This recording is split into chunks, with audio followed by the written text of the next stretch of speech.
Good morning, world. Cece here. And today I want to talk about something, honestly, that every single one of us deals with. But most of us don't really understand, and that is pain. Now, I'm not talking about physical pain, I'm talking about emotional pain.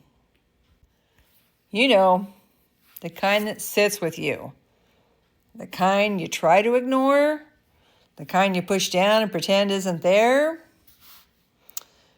And if you followed me at all or read my memoir, then you know I've had my fair share of it. So I'm not speaking from theory. I'm speaking from experience.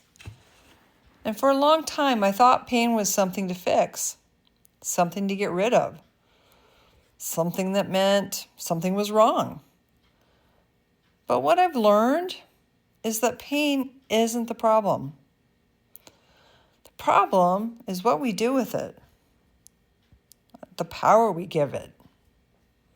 Because most of us, when we feel emotional pain, we push it down.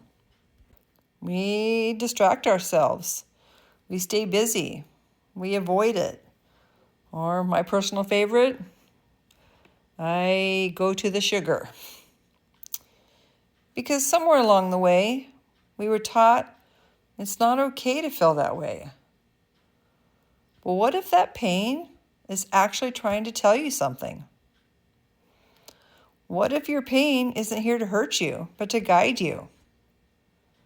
What if it's showing you something in your life that needs attention? Something that needs to change, or something that needs to heal? Because when I really started looking at my own life, every single painful moment had something behind it. It was never just pain. It was a lesson, a redirection, or in some cases, a wake-up call. And I started to realize something. Pain is never just one thing. You know, it's like a domino.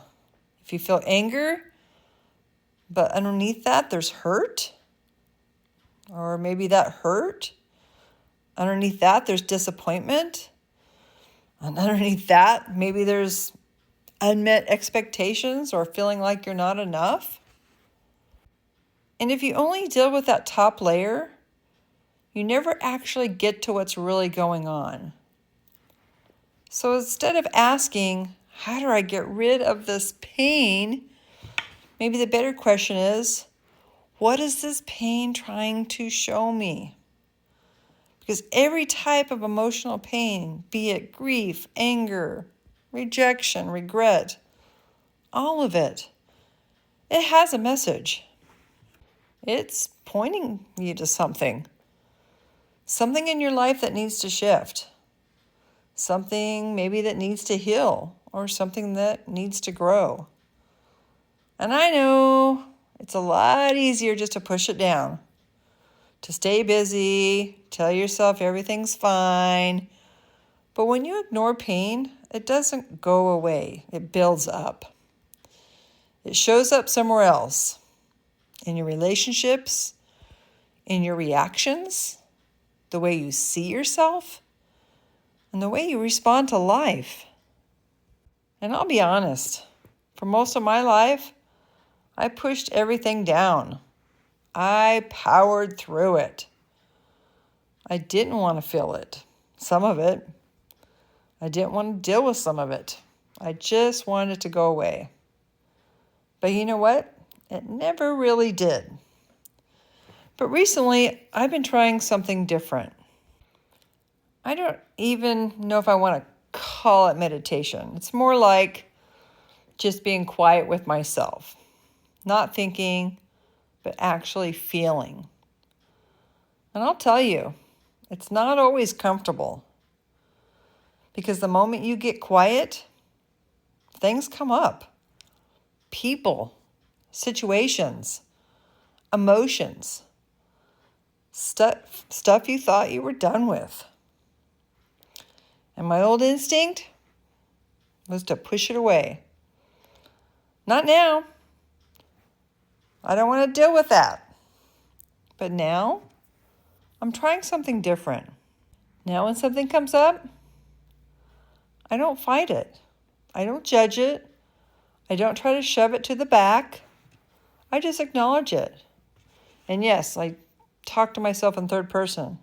I'll be like, okay, I see you. I hear you. And I'll come back to you. We're not dealing with that right now. We're doing something else. And I have found that there's something really powerful in that. Because for the first time, I'm not running from my pain. I'm learning how to sit with it without letting it control me. So maybe that's where it starts. Not fixing it, not figuring it out, just being willing to sit with it. So as always, take care of your mind, and the rest has a better chance of falling into place. Until next time, this is Cece. This is Cece Talks Life, real talk, real life. Have a wonderful day.